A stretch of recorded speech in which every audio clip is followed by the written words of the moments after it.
noite, amigos. Mais um episódio do The Dealers para você. Ajuda aí, vai, compartilha aí no grupo dos amigos, das lojas, concessionárias, da montadora, sei lá. Mas a gente precisa da sua audiência, então eu preciso que você assine esse canal, dê um joinha nesse vídeo e faça seu comentário, por favor. Porque a gente sempre conta trechos da história da indústria automotiva brasileira e do mundo aqui de um jeito bem legal. Sempre com convidados muito, muito especiais. E hoje eu tenho uma convidada. Gente, isso é raridade aqui no The Dealers. É difícil ter uma convidada. E ela é uma convidada muito diferente, muito especial. Eu vou ler alguma coisinha sobre ela aqui, porque é muita coisa. Mas ela é formada em administração pela GV. Ela foi empreendedora, né? Teve startup bastante tempo. E hoje ela tem uma função meio mista, que ela vai explicar melhor, porque eu tenho algumas dúvidas ainda, mas ela é diretora do banco, mas está ligada a uma locadora. Ela trabalha com marketing e também vendas. Ela é diretora de marketing e vendas da Volkswagen Financial Services, a Simone Moras. Muito prazer ter você aqui. Muito obrigado por ter vindo no The Dealers. É uma honra ter uma pessoa que nem você, e principalmente ter uma mulher no setor automotivo, que é raro. Né? E ter vindo aqui, você está de parabéns assim muitas vezes. Caporal, eu estou super feliz de estar aqui. Eu acompanho você, toda a trajetória empreendedora, eu acho uma inspiração para a gente como setor. Então estou muito feliz e sim, é raro, mas é legal ter esse papel aí na indústria.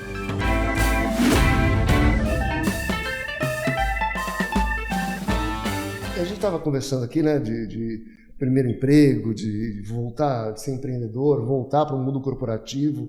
Conta um pouquinho da tua história, porque eu acho que é importante todo mundo saber como é que você chegou neste momento que você está hoje. Eu brinco que eu sou um pouco esquisita, né? Porque eu acho que eu tenho uma carreira um pouco invertida. Como você comentou, eu fiz administração na GV, comecei em consultoria, que eu acho que foi uma sorte, porque eu tive uma visão muito boa de várias indústrias, tive colegas muito bons, e muito cedo eu quis empreender. Então, eu com 22 anos, eu comecei a ter empresa, eu tive 5 startups, algumas bem-sucedidas, outras não, mas a principal que foi a ABCs de tecnologia, eu tive por 12 anos. E fazia o que, ABCs? A gente desenvolvia tecnologia. A gente tinha um posicionamento de laboratório de tecnologia criativa. O que era? Para campanhas de marketing, a gente fazia tecnologia para conseguir trazer interação no ponto de venda. Era uma mistura de hardware e software. Então, você fazia uma ativação? Exatamente. Então, por exemplo, para a Coca-Cola, a gente fazia a vending machine que sentia o abraço, dava a amostra e compartilhava no Facebook. Que naquela época, 2017, era um arrombo, né, de inovação. A gente teve 12 indicações para Cannes, a gente ganhou alguns leões. Olha que legal! Vivemos uma época legal, mas assim, e uma emoção de tecnologia, porque fazer software é difícil, fazer software e hardware era bem desafiador. Muito bom. Você sabe a historinha da GV, não? Porque assim, eu aprendi no cursinho, com um professor muito querido que já faleceu. Eu fiz CPV na época. Eu fiz CPV também. Então, e ele contava a história da GV, porque tem um busto do Kennedy na GV. Bom, vamos dizer que tem que ser do Getúlio Vargas, que se chama Fundação Getúlio Vargas, né? E por que era o Kennedy, né? Porque quem bancou a GV no início foi um investimento americano, porque para formar tecnocratas para trabalhar nas multinacionais na década de 60 e 70 que estava começando. Então foi onde investiram que não tinha administrador de empresas no Brasil. Exatamente. Então formaram esses tecnocratas, né, aqui para poder trabalhar. Mas é interessante, né? Porque eu questionava, tem aqui um busto do Kennedy aqui na GV fazendo o quê? Mas era justamente isso. E foi até um patrocínio pela MIT, né? Exato. Eu acho que e é uma oportunidade, assim, eu acho que hoje a gente aprende de tantas formas, mas essa base a gente carrega. Você sabe bem, colega, e eu gosto dessa minha base da GV, que eu acho que até hoje me dá um valor. E tem um network interessante, professores muito interessantes. Eu tenho uns professores que tenho contato até hoje. E apesar, gente, assim, vou dizer para vocês, eu nunca me formei, tá? Eu nunca fui buscar meu diploma nem nada, tá? Acho que não fez falta. Eu abandonei a faculdade, fui morar na Califórnia. Vou contar um segredo aqui, que ninguém sabe isso. Morar 2 anos na Califórnia. Para voltar, meu pai teve que contratar um advogado para poder voltar na GV. que ele queria que eu me formasse de todo jeito, aí fiquei mais 2 anos na GV e tal, e depois acabei saindo. Mas você fez mais GV que eu. Fiz mais que você. Fiz muito relacionamento. Isso era bom fazer. Isso continua estudar em tanto. Bom, aí você vendeu a startup? Eu vendi a minha participação. Ah, tá. Então entrou um novo sócio, eu vendi e eu resolvi, uma das coisas foi investir na minha educação. Fui para Londres fazer a LBS, que é a London Business School, sempre queria, e dar um reset na carreira. E você fez um ano sabático, então? Quase isso. Estudando. Estudando. E sem saber o que eu ia fazer, né? Se ia ter outra empresa, se ia abrir outro negócio. Eu pensei, eu tenho 32 anos. Você já tinha um plano de voltar para o Brasil? Já tinha. Eu fui para voltar, tá. Mas ainda em aberto. E eu tinha 32 anos, eu pensei, acho que eu sou razoavelmente nova para conseguir voltar para o mercado de trabalho, para a empresa, né? Enfim, e ainda fazer uma carreira. Então, daí eu comecei a procurar emprego. E foi interessante, porque me perguntava, qual que é a sua área? Eu pensava, nossa, gente, eu sou marketing, tecnologia, secretária, eu sei o que precisar.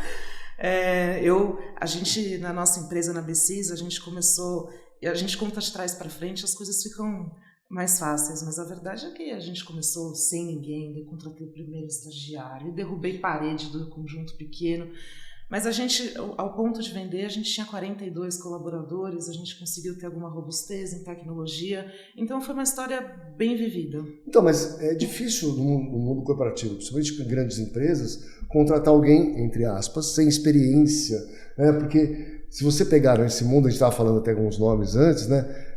Em montadora, mesmo banco de montadora, as pessoas são praticamente sempre as mesmas e ficam mudando de posição, de marca, né? Isso existe. E é difícil chegar a um newcomer. Onde você já trabalha? Qual montadora você trabalhou? Nenhuma. Né? Como é que foi para você? É assim, eu acho que é uma dualidade. Por um lado, eu tenho que respeitar isso para ir atrás de conhecimento, porque tem que entender da indústria, né? Ela é complexa e eu acho que essa é uma força, porque eu lembro que eu comecei a trabalhar no banco, eu ia na mesa e falava, caporal, mas para que é isso? O que significa isso? Como serve? Nada a ver com a minha área, eu ia atrás de conhecimento. Então, eu respeitei essa minha falta de conhecimento para aprender. E, por outro lado, é uma força, né? Eu não tenho tantos vícios. Eu consigo pensar mais fora da indústria, fora da caixa. E acho que até hoje é muito presente isso no meu trabalho. E aí o pessoal te aceitou facinho. Assim, como é que você foi contratada? Eu fui contratada como coordenadora de digital. Coordenadora de digital? Do Banco Volkswagen? Do Banco Volkswagen. Tá. Que aí foi legal, porque era uma aposta importante. Eu até na época fui entrevistada pelo CEO, que não faria tanto sentido para uma coordenadora, mas dado o assunto estratégico, teve inclusive essa parte. E eu consegui fazer um projeto com um resultado muito bom. Então fica aquela, olha que legal. Tenho certeza que não tinha ninguém na indústria que tinha o background que você tinha de digital, marketing digital, né, para ser uma coordenadora de digital.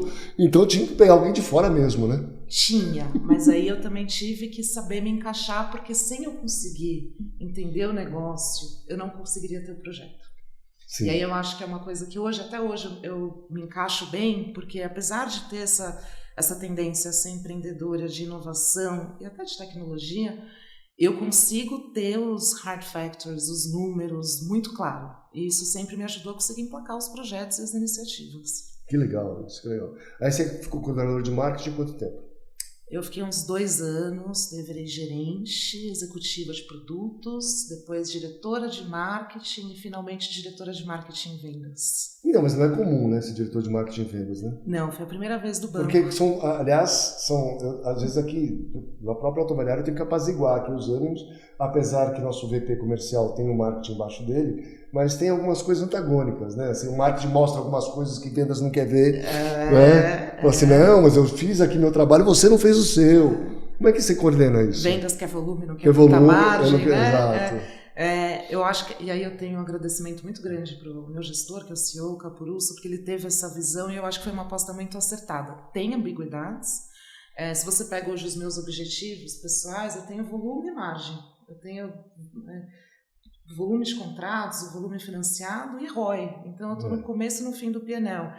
E eu tenho que saber administrar para tratar esse quase trade-off, né? Mas eu acho que talvez aí que esteja o grande sucesso, né? Conseguir crescer cuidando da margem, e eu vivo isso com todo o time e está dando muito certo. Ai, que bom, fico feliz.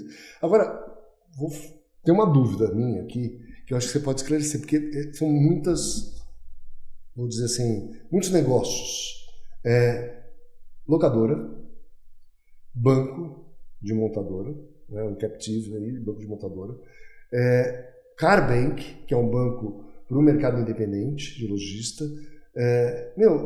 Como é que coordena tudo isso, assim? E são várias identidades diferentes, né? Você tem LM, você tem Volkswagen Financial Services, você tem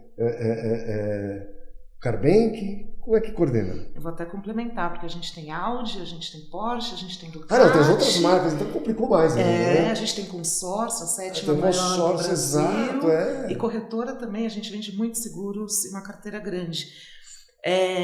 E aí eu acho que a beleza da nossa estratégia é a capacidade de execução. Nos últimos anos aí a gente tem investido. Qual que é a nossa visão? A gente tem que ser uma plataforma de mobilidade.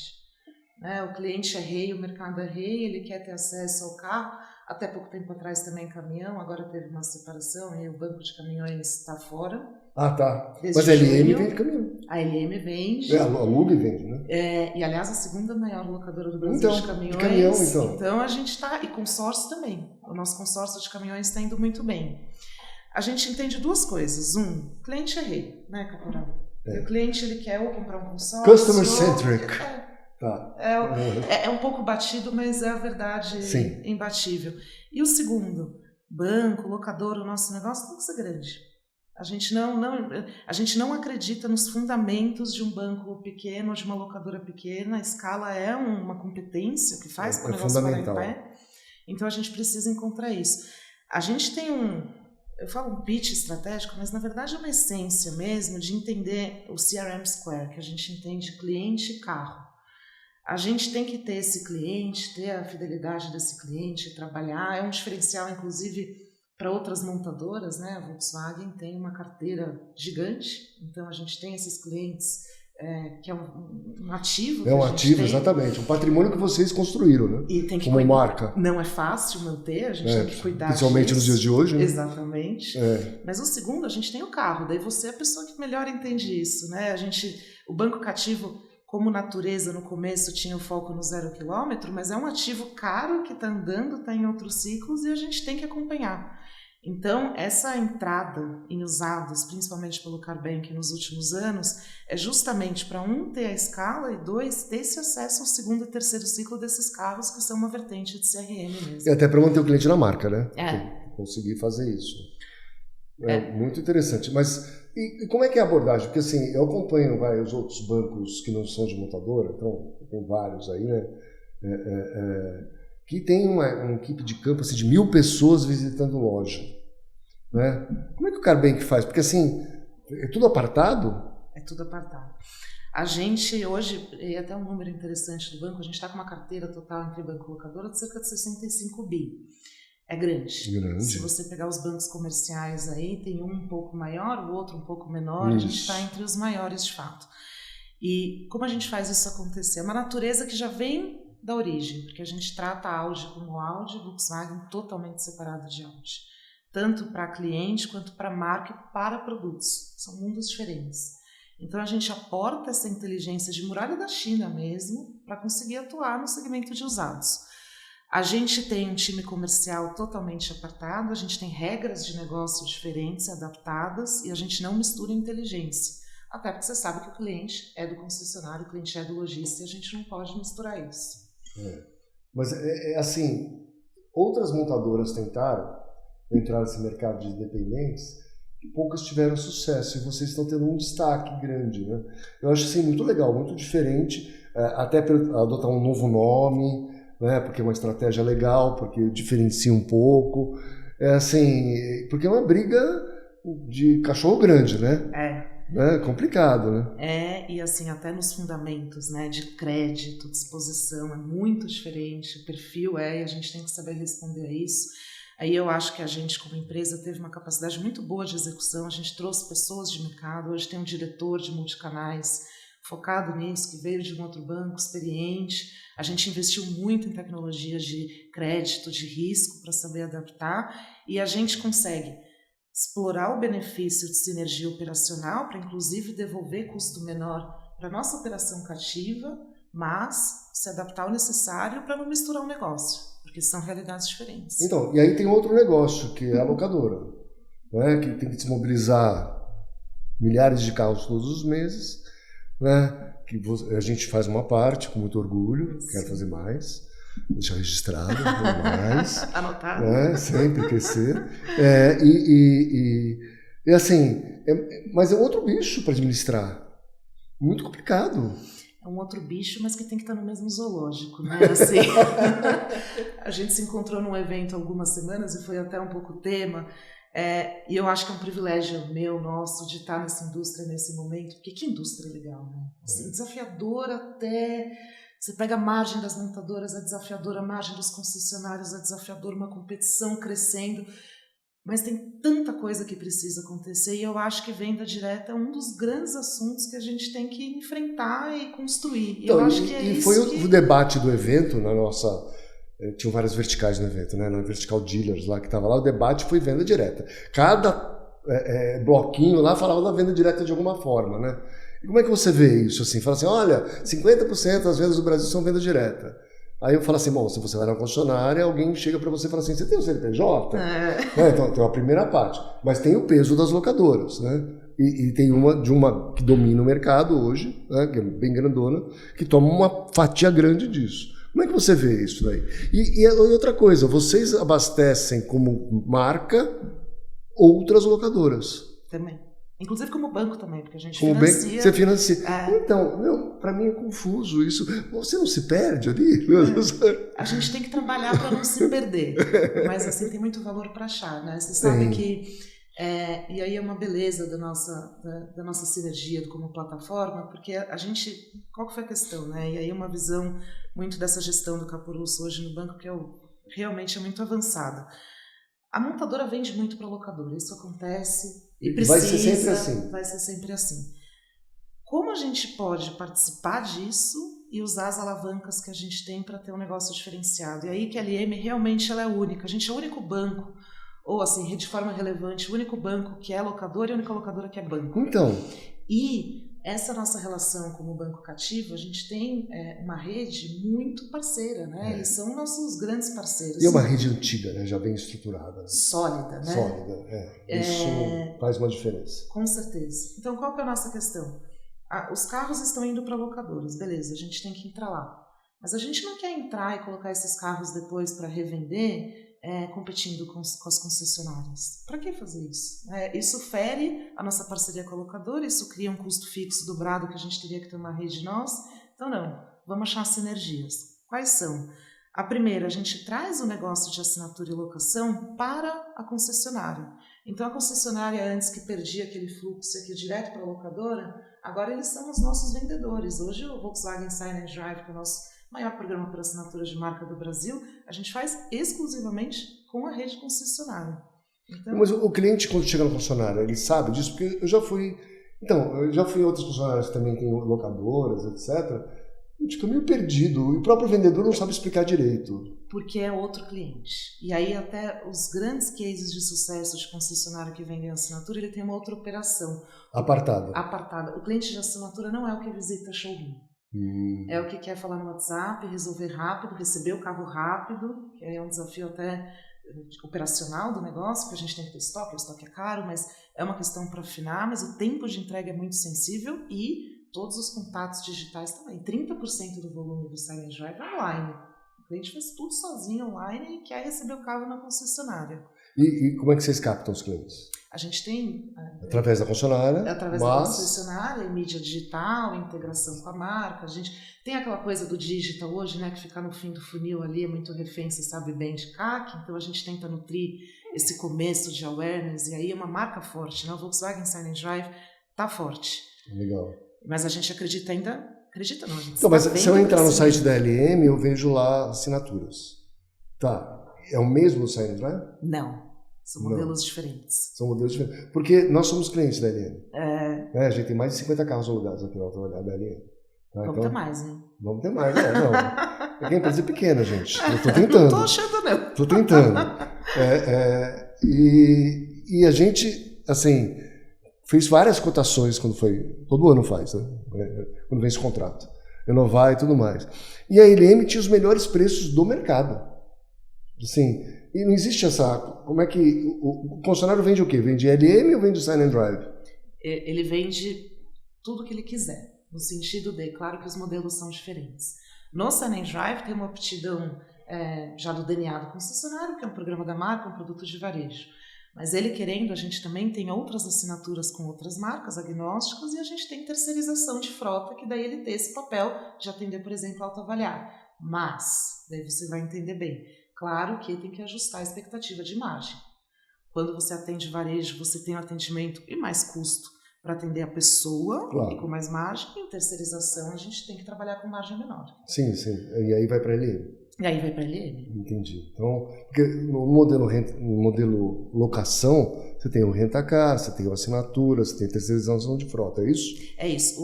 O RAC, que é o rent-a-car, a gente não tem na LM. Ah, não tem o RAC? Não. A gente tem só a terceirização, assinatura e caminhões, que daí também é outro modelo de negócio. Outro bichinho. É outro bichão. Não, e aí tem, eu sei, eu acompanho, concessionárias que também tem locadoras. Sim. Você sabe... Volkswagen, que tem locadora, Volkswagen aluga caminhão e fica na briga com a LM, vai, de certa forma. Eu sou meio recente de indústria, mas acho que eu já saquei um pouco. Eu acho que o que acontecia há alguns anos com consórcio, eu acho que todo titular queria ter consórcio. Isso. Aconteceu com locadora. Muito titular queria ter locadora. Não, eu soube até de associação de marca que montou locadora com raiva da montadora. Exato. Também tem e isso. consórcio também, enfim. Tudo, é igual. E eu até brinco, assim, com muito respeito, eu vou no concessionário, grupos muito grandes, né? E aí é uma surpresa minha, e uma surpresa, na verdade, um privilégio. Quanto concessionário é empreendedor e visionário com valor estratégico, né? Eu aprendo. Mas, mesmo concessionário grande que tem locadora, eu até falo para eles, eu falo, olha, vamos conversar e eu vou te mostrar, mas eu não estou com medo de você ter locadora, porque eu sei que se a gente avaliar racionalmente, não vai fazer sentido você ter locadora. Você vai querer vender o nosso produto, você vai ganhar mais dinheiro. E por quê? Por causa dos fundamentos, né? Eu falei, locadora tem que ser grande, locadora é muito alavancada, tem que ter captação. E essa alavancagem no Brasil mata, né? E tem que ser alavancada, não fecha a conta com capital próprio. Exatamente. Então, eu acho que faz todo sentido, mas e eles recebem bem essa... Porque assim, eles encaram no primeiro momento e falam assim, a fábrica está competindo comigo, né? Não é isso? A gente passou por essa fase. Eu acho que hoje a gente está muito maduro e com muita sinergia, inclusive porque também, daí, Caporal, que você entende bem, esses carros que a gente começou a falar, concessionária, vamos vender, eles começaram a voltar e voltar bem no varejo. Tá. Daí, na hora que ele viu E a gente não vai montar lojinha, né? Então você é a nossa lojinha. Exatamente. Daí, na hora que ele vê esse carro voltando, entende esse ciclo, né, da venda da assinatura, do pós-venda que a gente faz com ele, da volta do carro usado, inclusive com vocês como parceiros, e do F&I, do financiamento no varejo, quando ele soma tudo, ele fala, puxa, aqui tem uma proposta que para muito de pé. É muito legal isso, né? Mas você vê assim que isso é muito diferente, porque assim, eu conheço uma Volkswagen bem tradicional, que jamais faria isso. Ou o banco é diferente da montadora. Porque assim, nas outras marcas isso não existe. Vou dizer para você assim, não tem muita essa opção. Ou vai fazer do meu jeito, ou não vai dar, né? My way or highway. Eu acho que a gente está no momento, e aí também um outro privilégio de estar no lugar certo com as pessoas certas e tem suas diferenças. Assim, eu trabalho muito com as marcas, a Volkswagen, a Audi, porque, e aí é um pouco da minha cadeira, né, que você comentou no começo, eu sou marketing e vendas. Como marketing eu trabalho dia a dia com as marcas e como vendas dia a dia com a concessionária. Então eu tenho um pouco essa visão e tem uma diferença de indústria para banco, né? Então tem. Tá. Tem, mas é isso, você não sofre pressão da indústria para não, isso não pode, pelo isso não sei o quê. Assim, é claro que tem essas discussões acaloradas, né? Porque aí a gente tem uma relação, inclusive, de compradora da Volkswagen. Então. Né? A gente tem esse papel, mas a gente tem uma parceria estratégica muito boa com a Volkswagen. Assim, que agora está num momento especial, né? Eu acho assim, você entrou no mundo corporativo na hora certa, né? Assim, nada como timing, né? Tá na hora certa, no lugar certo, porque assim você tem pessoas, que nem você falou, tanto na rede, na associação, na presidência, na indústria, no banco, que pessoas que têm uma visão de mercado diferente. Eu acho que é bem mais flexível, que entende mais, né? Eu acho isso muito bacana, viu? Eu acho isso bem legal. Eu falei para você que eu tenho uma história com a Volkswagen muito grande, né? Meu pai começou na Volkswagen, apesar que meu pai trabalhou Ford, Volkswagen e Confap antes dos anos 60. E de 60 a 96 foi concessionário Volkswagen. De várias marcas, assim, várias concessionárias que nem existem mais, né? Lembrei de mais uma agora, que estava na Vetor, que é outra concessionária que eu gostava muito. Então, assim, isso me deixa muito feliz, sabe? Assim, é uma coisa bem bacana, bem inovadora, e eu poder participar desse momento, porque a gente faz o curso de sucessores para a Volkswagen, né, para a Sobrave. Eu tenho contato com esses meninos no dia a dia, eu brinco que eu estou na 4ª geração já, isso é um problema, estou me sentindo assim meio, né, porque eu ajudei o avô. Outro dia eu tirei uma foto com o filho do concessionário, e ele falou assim, mandei para ele, falou: Caporal, você cuidou do meu pai, cuidou de mim, agora está cuidando da minha filha. Eu falei, mandei ele para aquele lugar, né? Porque eu falei, porra, você tem a mesma idade que eu, para com isso. Mas é muito legal. E tá vivendo este momento com vocês, assim, para nós é uma surpresa muito agradável, né? Porque a gente trabalha com, hoje, das 10 maiores montadoras, a gente trabalha com 9, tá? E vocês estão num momento especial, parabéns. Eu concordo, e aí é um parabéns, eu realmente acredito nisso, que é uma soma de sortes e de construções, né? E, inclusive, autoavaliar, a gente estava comentando antes aqui da gravação do podcast, eu acompanho muito e admiro muito o trabalho de vocês, porque eu acho que essa inteligência e essa execução, inclusive de sistema aportado, né? E agora a autoavaliar se evoluindo para verticalizar, é um exemplo dos espaços que estavam abertos e estão sendo estruturados. Né? A gente fica sempre buscando, né? Onde é que tem um dinheiro parado aqui que, né, ninguém está aproveitando, vamos fazer isso funcionar, vamos conectar as pontas e ver se tem um business aí que pode ser, às vezes, até institucional. Exato. Né? Ele pode não dar tanto resultado de cara, tal, mas ele cria uma barreira de entrada, ele cria... Isso muda o jogo, então a gente está sempre buscando alguma coisa assim. E o jogo tem que mudar. Daí, Caporal, você falou do timing, e eu acho uma sorte nossa de estar hoje nessa indústria, porque hoje IA, custo de capital são problemas comuns a todas as indústrias, desafios ou oportunidades. Mas a indústria automotiva é uma cadeia de valor gigantesca, né? 3%, 5% do PIB, isso é muito dinheiro, muito player, tem a montadora, tem o banco, tem a locadora, tem os sistemas, tem o remarketing, tem o segundo ciclo, tem usados, que é 5, 6 vezes a indústria de zero. Assim, é um negócio gigantesco e complexo, com uma distribuição de valor que está desafiada, e eu fico pensando, com tanto player, como é que a gente vai redistribuir esse valor para parar de pé o negócio? E eu acho que aí eu tenho uma sorte mesmo, porque onde eu estou eu tenho parceiros muito bons, que aí eu acho que esse é o seu ponto. Assim, quando eu vou para a marca, hoje a gente tem uma parceria com o pessoal de marketing e vendas, da Volkswagen, da Audi, que é muito importante, muito corajosa, muito de crescimento dentro do banco. A associação hoje, a associação da Volkswagen, a Sobrave, com o Mauro Sadi, que você conhece bem, a gente conseguiu juntar e orquestrar para ter esse papel de restabelecer mesmo. Que legal, muito bom. E vocês financiam peças também? Financiam. Quando a gente tinha caminhões, até junho, isso era mais relevante, porque caminhões com implemento aí pode dobrar o valor. Hoje em dia a gente faz, mas é Floor plan para funcionário de peças, é isso? Também a gente tem floor plan e o financiamento. E o financiamento para quem comprar peças para pequenos distribuidores, coisas do tipo assim? Para o cliente final. Cliente final. Tá. Então ele quer financiar o serviço que ele fez na concessionária, por exemplo. Ou alguma coisa que comprou no balcão. A blindagem.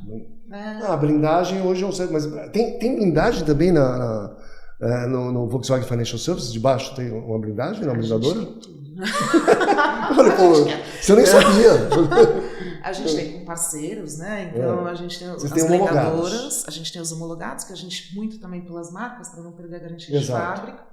E a gente financia e aluga carros blindados. Ah, perfeito. Isso para algumas marcas, né? As nossas Porsche e Audi são especialmente, mas Volkswagen também tem a própria Volkswagen está investindo nisso. A gente fez o último podcast aqui, que foi pro ar, foi sobre blindagens. Esse eu não vi ainda. Mas é muito legal, porque você vê o que tem de desinformação no mercado. Hoje a gente é um dos maiores mercados do mundo, se não for o maior, de blindagem. E mesmo assim, cada um vende de um jeito, fala uma coisa, o vendedor da concessionária não sabe de nada, assim, de detalhes. Ele sabe da blindadora que ele representa aqui naquele momento, que tem mais interesse, por um motivo. Então, mas assim, para mim, eu acho que é um outro mercado, alto valor agregado. Não vamos voltar atrás tão cedo nisso. Assim, eu não acho que o Brasil, principalmente as grandes capitais, só vai crescer para o interior.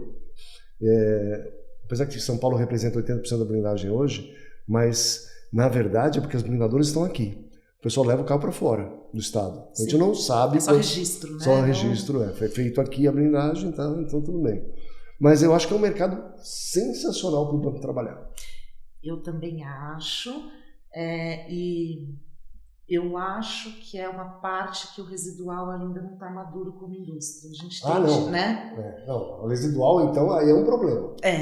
Eu não faria buyback de blindado hoje, porque é meio complicado, né? Você tem as grifes das blindadoras, né? Que tem algumas que têm um valor agregado pela marca bom, mas ao mesmo tempo, quando o carro vai ficando mais velho, ninguém sabe direito, foi reparado, se não foi. É muito complicado. Eu acho que não é simples, mas eu acho que o mercado está amadurecendo. A gente vai fazer um curso de blindagem aqui. Dia, acho que é 15 e 16? Esse final de semana? Eu não sei. Vai ter um curso, em novembro, que é feriado. Isso. 15 e 16 de novembro. Vai ter um curso aqui na Auto Avaliar, da Brablin. Acho que vai vir o Eric Winston, que vende carro de luxo blindado. Vai vir um monte de gente para falar sobre blindagem, como deve trabalhar para vendedor mesmo, sabe? Assim, para gerente, para entender um pouco melhor, né? Porque ninguém sabe sobre o vidro, ninguém sabe sobre um monte de coisas, o que escolher, o porquê e como se posicionar até na compra de um usado. Né? Os usados são pior. Então, que daí é uma oportunidade, né? Porque é um valor caro e com uma depreciação talvez acelerada pela desordem operacional, né? Exatamente. Não ter as revisões adequadas, né?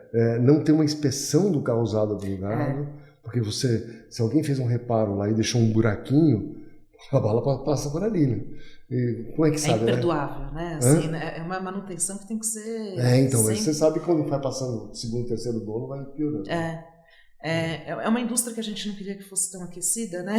Idealmente, mas, talvez, assim, mas... É aquela história, né? Vender... não vou culpar a indústria farmacêutica por ter doença. Né? Exatamente, pelo contrário, ela está tratando, né? É uma coisa inevitável, vamos tentar... O mercado achar um jeito sempre de contornar, né?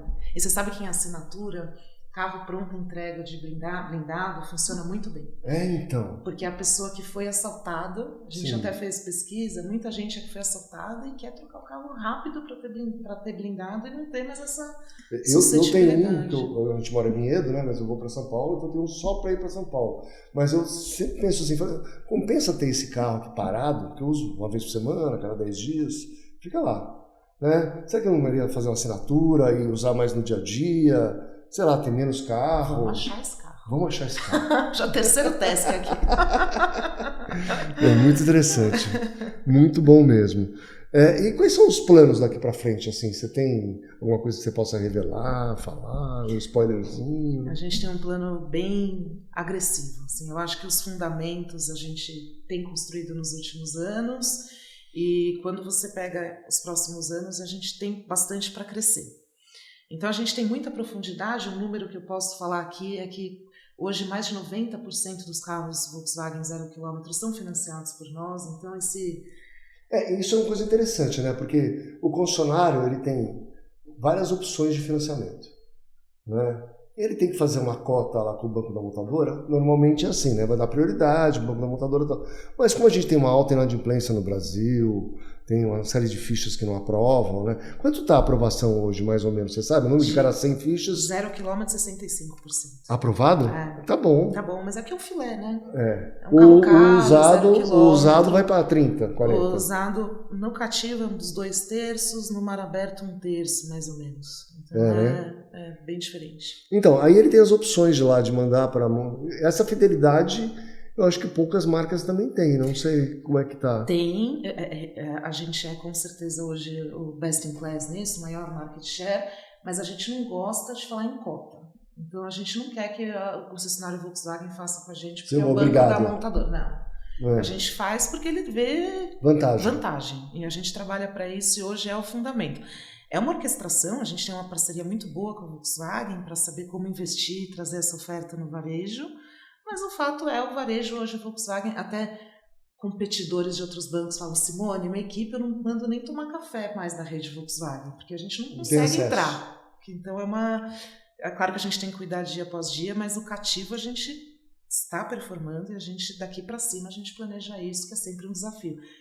Caporal, quando você tem 90 e tanto de share, você concorda que para perder ali cada pontinho a gente cuida com as duas mãos, né? Não, e outra coisa, né? E a lei dos rendimentos decrescentes, né? Quanto mais perto do 100%, mais difícil é para crescer. Então, você tem que cuidar para não perder mesmo. Exato.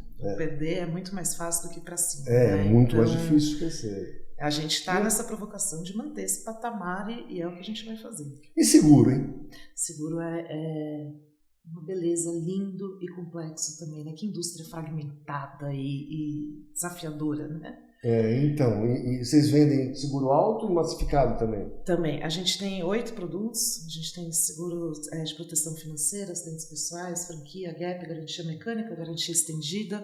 A gente tem serviços, revisões, pacotes de revisões, protege, que é cuidado de martelinho, e seguro casco. Tá, então, aí você tem que ter um especialista em seguro em cada lugar para vender. A gente tem uma beleza que aí é um dos segredos estratégicos do banco, que eu vou contar o segredo na execução, mas a gente cruza muito bem tudo. Tá. Então hoje um parceiro nosso, para ele tirar valor, ele tem que ser o nosso parceiro total. Tem que ser no Silent Drive, tem que ser no usado, tem que ser no 0 km, no seguro. Se você pegar um específico, talvez a rentabilidade daquele especificamente não seja necessariamente maior, mas quando ele soma tudo, ele consegue ter uma rentabilidade imbatível. E aí a gente cria essa proteção de não competição. Então eles vendem muito seguro. Tá, mas quando você tem um monte de produto, uma pessoa vender, ela vai vender normalmente o que é mais fácil e o que dá mais retorno. Né? As coisas mais complicadas, vamos lá, vender martelinho, né? Não sei, como você tem um departamento de F&I em cada concessionário. Você tem um especialista de F&I. É assim que funciona. Sim. Mas esse F&I vende financiamento e seguro ou só seguro? Ele vende financiamento e seguro. Então a taxa tem que passar por ele. Tem. A aprovação também. Mas aí fica complexo, né? Porque ele cuidar das duas coisas. Então ele tem um departamento assim, com várias pessoas, um especialista em seguro, outro financiamento, um gerente de F&I. Como é que funciona hoje? A gente tem um mitigador muito importante que é a tecnologia. Hoje o banco tem uma plataforma digital que é um one-stop shop para tudo e trouxe essa facilidade para o concessionário. A gente trabalha muito bem com o pacote, ele consegue parametrizar, controlar o time de vendas e para a gente colocar o concessionário nessa ambição, a gente tem alavancas importantes. Então, quais são? Os nossos seguros, muitos deles, a gente faz o pós-venda exclusivamente com a rede. Então, tudo bem, ele tem que vender o seguro para performar na F&I, mas ele sabe que isso volta no pós-venda e ele entende que esse fluxo também vale a pena. Tem produto nosso que um pouco mais da metade é na F&I, esse agregado, mas quase metade é o pós-venda que também vende. Então, a gente está presente com a concessionária. Vende.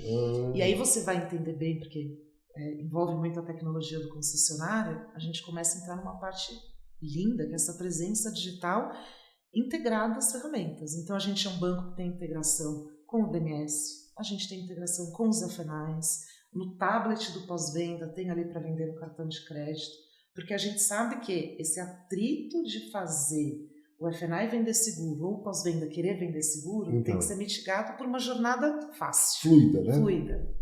Eu também acho. E tem um seguro, então, do que você falou, vou acrescentar mais um que você podia vender. Que nas concessionárias americanas vende muito. O roubo de identidade.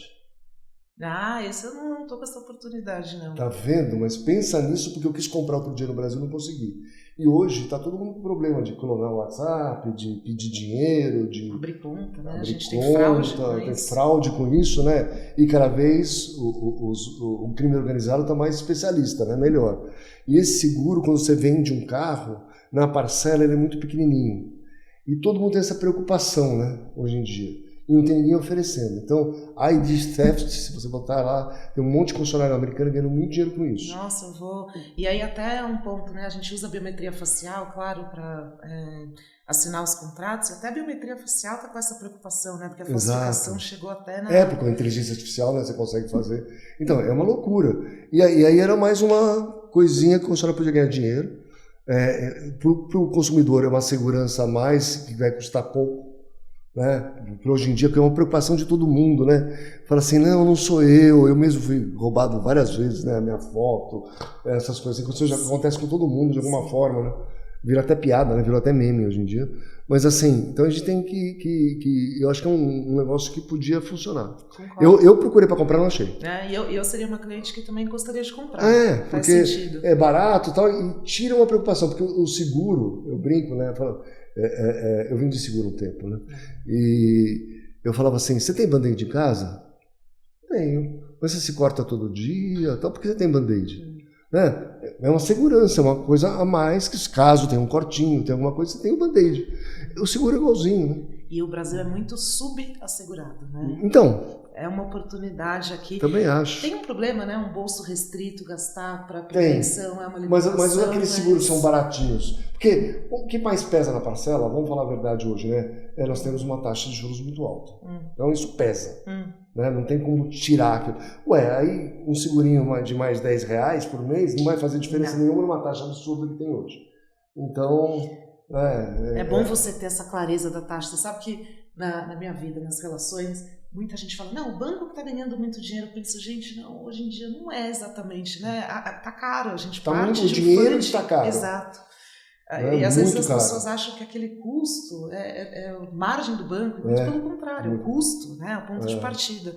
Inclusive para os bancos como a gente, que tem carteira que foi pré-precificada, esse aumento dos juros não foi precificado, né? Então tem perda, inclusive, para os bancos. Né?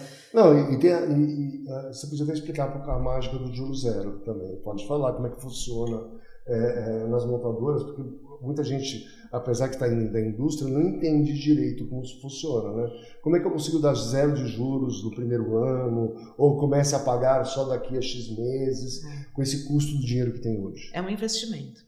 Assim, a carência, que é isso de paga no ano que vem, no carnaval do ano que vem, ele tem um custo amplificado pelo custo do dinheiro no tempo, claro, numa taxa mais alta, até exponencial, você acrescenta mês, mas tem um outro problema de crédito, porque você fica muitos meses sem ter contato com o cliente, aumenta muito o potencial risco. Então é uma prática que é mais complexa, mas o fato é, hoje a montadora, e qualquer montadora, tem os tacticals, que são o orçamento deles para incentivar o varejo. Tipicamente tem 3 aplicações para o Tacticals, né? Dar desconto no carro, valorizar o trade-in, que é dar bônus trade-in, ou investir em taxa subsidiada. A gente, como banco, acredita muito, eu falo, não é porque eu sou banco, mas não é à toa que existe um banco. Né? O grupo Volkswagen tem um banco porque a montadora precisa de banco, precisa de crédito, precisa de fomento no varejo. O que a gente acredita? Esse bônus de trade-in, ele é pernicioso. Você pode, inclusive, estar valorizando o residual da outra marca. Né? É uma conquista de você virar... Com a autoavaliar, isso não acontece. Hein? A gente consegue dizer para você assim, quais carros estão sendo avaliados na troca de que carro. A gente faz isso, mede para você e você consegue. Olha, é muito legal. Já tem montadora usando. Eu sou uma follower, gente, do Caporal no LinkedIn. E eu baixo os relatórios e uso muito, porque é exatamente isso. Quando um concessionário está vendendo, para vender um carro da montadora B, ele usa um bônus de trade-in para roubar da montadora A, é uma estratégia de conquista, né? Você está valorizando o residual, da montadora A. Exatamente. Então, assim, estrategicamente, tem uma falha importante. Ou você pode escolher por região como fazer, né? Como tratar, porque como o país é continental, você tem muitas variações aí, e você pode fazer por região. A gente consegue proporcionar isso, tá? Eu fiz um marchand aqui. E você é um bom marchand, porque eu tenho uma referência de hoje de 7%, que é o segundo tipo, que é o bônus de desconto, a média de 7%, que eu tenho essa média por dados de você. Ah, que legal. Então, no seu relatório eu aprendi, porque claro que eu consigo ver bem as montadoras do grupo, mas em geral é 7%, eu aprendi no último relatório que vocês avaliaram, que é o segundo tipo de incentivo, que é dar desconto no carro. Que é um incentivo que faz parte da vida, mas claro que é o incentivo mais preguiçoso de vendas. Exatamente. Né? E o que a gente acha então? O bônus de trade-in valoriza o residual potencialmente de outras montadoras, o bônus de desconto machuca o valor do carro no 0 km e puxa para baixo o residual. E aí uma beleza nossa de locadora é porque a gente percebe isso na hora, né? Então quando o carro do varejo começa a ter muito desconto, a nossa carteira de carro começa a se desvalorizar junto, então isso antecipa uma dor do cliente, porque ele que compra esse carro daqui a 2 anos vai revender, revende mal, ele não quer voltar para a marca. E o terceiro investimento de fomento é a taxa de juros, que é o que a gente acredita ser estratégico. Então, ao invés da gente desvalorizar o carro ou valorizar a concorrência, a montadora pode investir em subsidiar a taxa de juros para fomentar o varejo.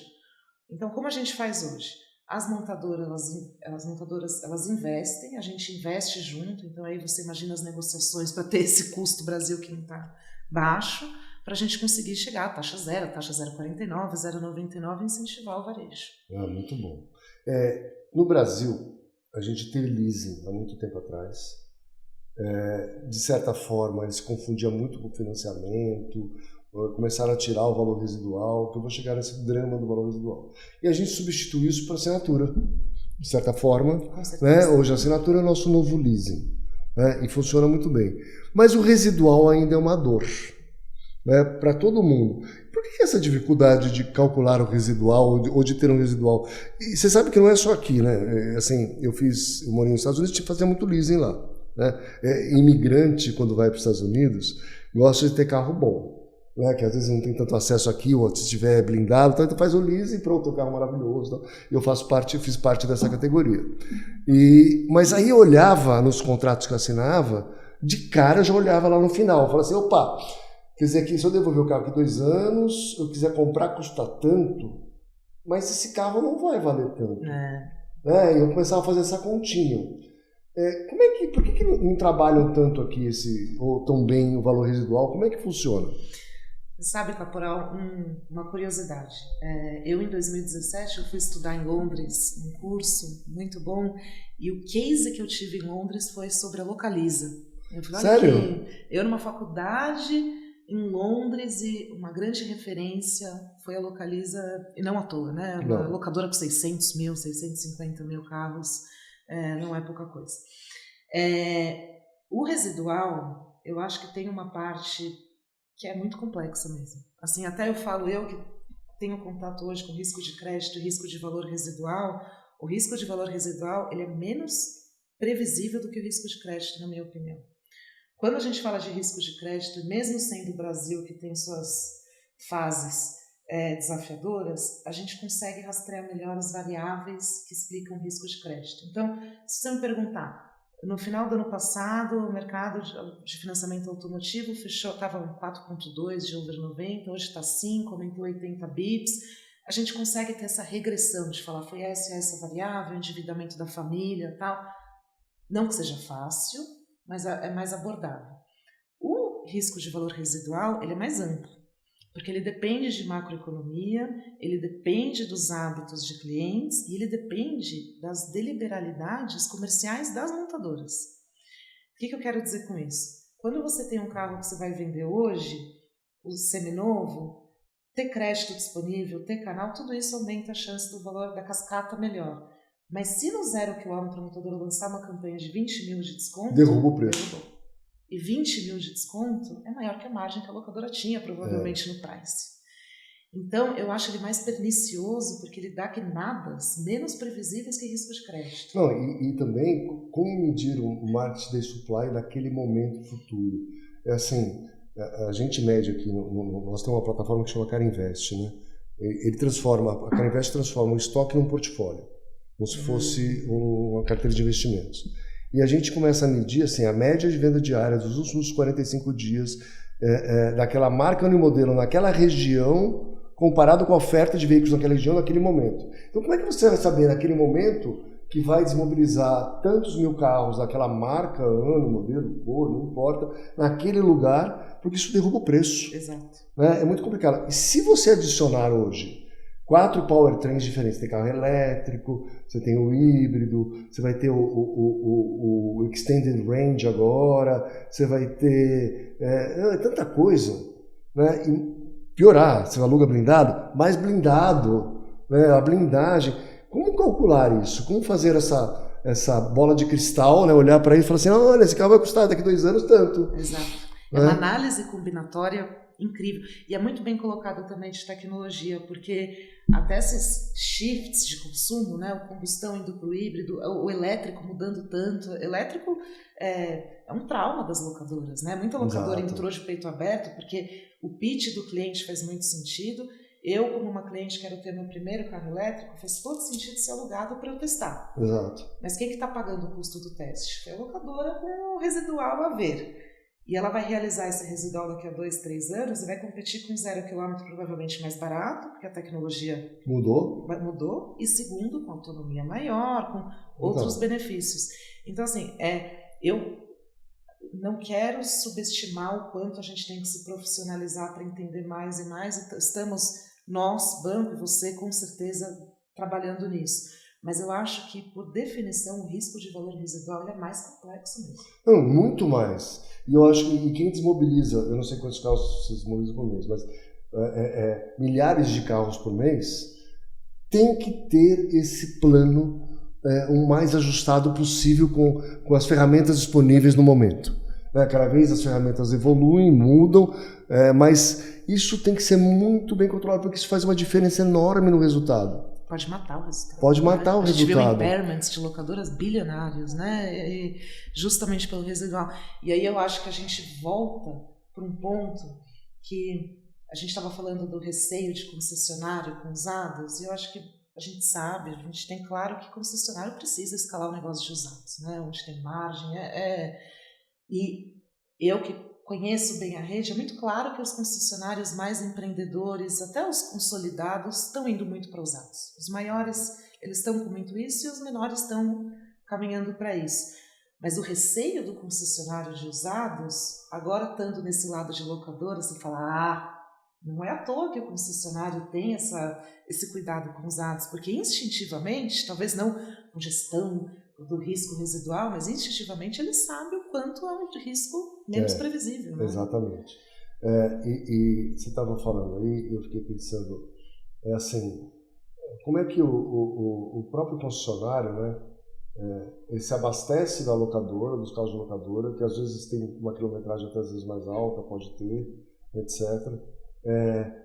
Realmente, assim, eu acho que falta do lado de cá, da montadora e do banco, talvez, de educar melhor os funcionários, sabia?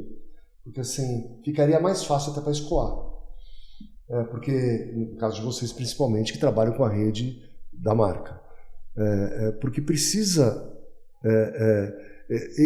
não tem ferramenta, não tem noção, ferramenta hoje tem, mas de fazer essa previsibilidade, né? De como fazer um mix do estoque ideal para poder ter esse balanço correto, né? Com certeza, Caporal. Você sabe que um jeito simples, eu faço um exercício mental, porque a gente vai sofisticando, eu gosto de dar um reset, tentar olhar meio de helicóptero para não ficar nos detalhes, né? E essa visão de helicóptero é assim, tem um volume incrível de ativos que estão rodando, passando, a concessionária tem muito investimento para poder ter a concessão de vender ele no momento zero, e esse ativo se multiplica em outros ciclos, e isso está saindo da concessionária. Então, se perde, errado, né? Assim, só que daí, como a concessionária conseguir trabalhar isso com razoável segurança, porque, claro, o floor plan, formar estoque é muito caro, como é que vai formar margem, como é que vai lidar com o residual, ter o giro curto, tá? Os problemas vêm.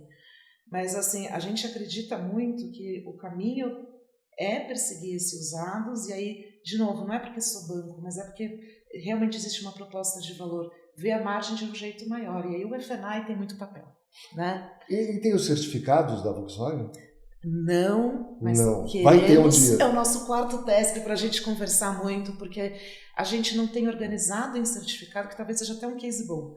Porque a gente hoje não tem o certificado organizado, mas as alavancas de ter o volume, de ter canal, de ter condição diferenciada, a gente tem. Então, precisava só organizar esse fluxo, né? Eu acho assim, o certificado é uma lenda no Brasil, né? Porque assim, se você pegar desde os começo dos anos 2000, talvez, falando, por aí, já tentaram, então vou pegar mais de 20 anos tentando certificados. Não posso dizer que ninguém deu certo nem nada, mas não existe o volume, né? Como tem nos outros continentes, assim, nos Estados Unidos, na Europa, um volume absurdo. E o consumidor sabe que se eu chegar na rua aqui e perguntar assim, você compra aí um veículo certificado? Ele fala assim, eu conheço essa marca, né? Então, não tem a mínima ideia do que seja, né? Exatamente. E os próprios vendedores da rede, se você chegar e falar, também não sabem direito como é que é, o porquê. Então, eu acho que era uma outra categoria de veículo que deveria existir no Brasil, que a gente poderia ter um tratamento diferenciado. Né? Eu sempre brinco com o concessionário e falo assim, olha, teu melhor vendedor está onde? Novo ou usado? Teu showroom melhor, está novo ou usado? Onde tem mais margem? Aí ele fica olhando para mim e fala, então, você teria mais condições de ganhar dinheiro usado, né? Então, por que você não investe um pouquinho lá para dar uma coisa melhor? Não é um barracãozinho, um aquário dentro do barracão?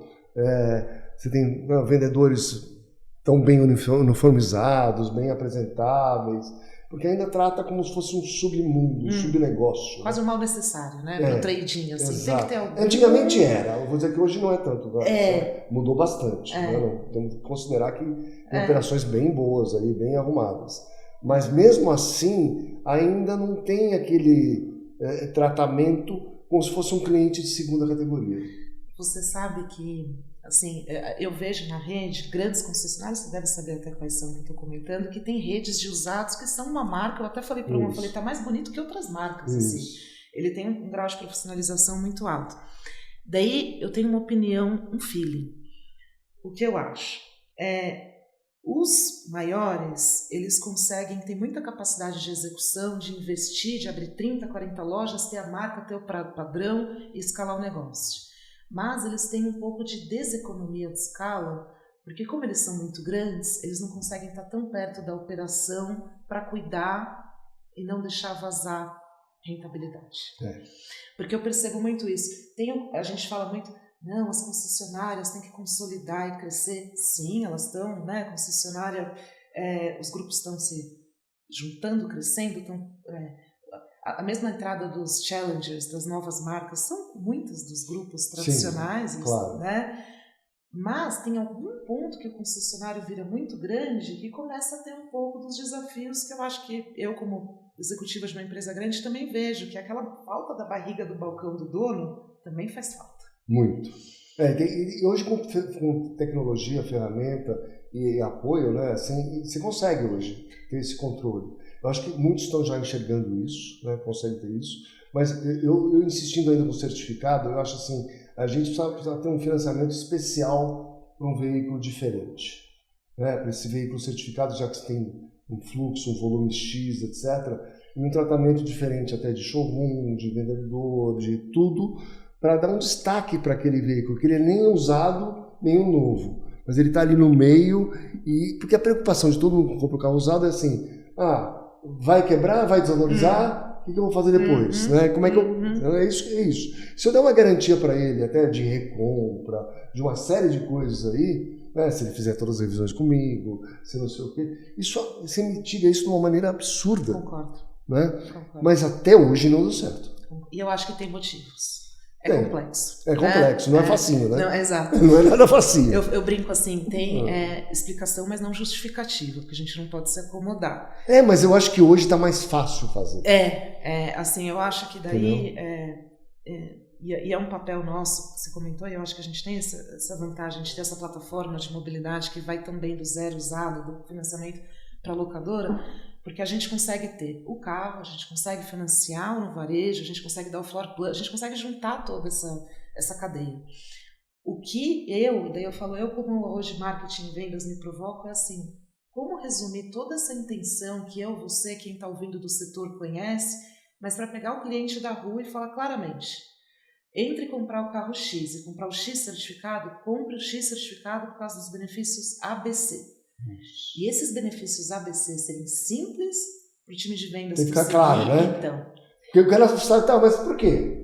Porque quando você for revender, daí já começa a ficar né? Complicadíssimo. Complicado. Não, em futuro incerto ninguém faz. Né? Se eu soubesse que eu morria de câncer, eu não fumava. Né? Mas eu não sei, então eu fumo. Exato. Pronto, essa é a velha história, né? Então é isso mesmo. Nossa, adorei estar aqui com você, foi muito legal já. Mas assim, a gente pode marcar outro, tá? Eu acho que a gente podia até trazer assim, mais gente, tipo assim, associação, indústria, né, banco, para discutir, ter uma discussão até mais rica, né? Com certeza. A gente já conversa com as mesmas pessoas, não né? É verdade? Fazer na mesma mesa. Vamos programar. Caporal, eu quero agradecer muito. Eu vou reforçar só uma admiração muito grande por você, por todo o negócio. Estou de olho, estou acompanhando, estou consumindo, somos parceiros, seguimos juntos e agradecer aqui o convite. Muito boa conversa. Nossa Senhora, eu que agradeço, eu estou muito feliz, eu achei muito legal, tá? Muito obrigado. Tem um presentinho para você. Imagina, aqui. Já conversa o presente. Vinho italiano aqui da Autovaliar. Ainda não é produção nossa, mas um dia quem sabe. Já vai estar chegando na escala. Muito obrigado. Obrigada a você.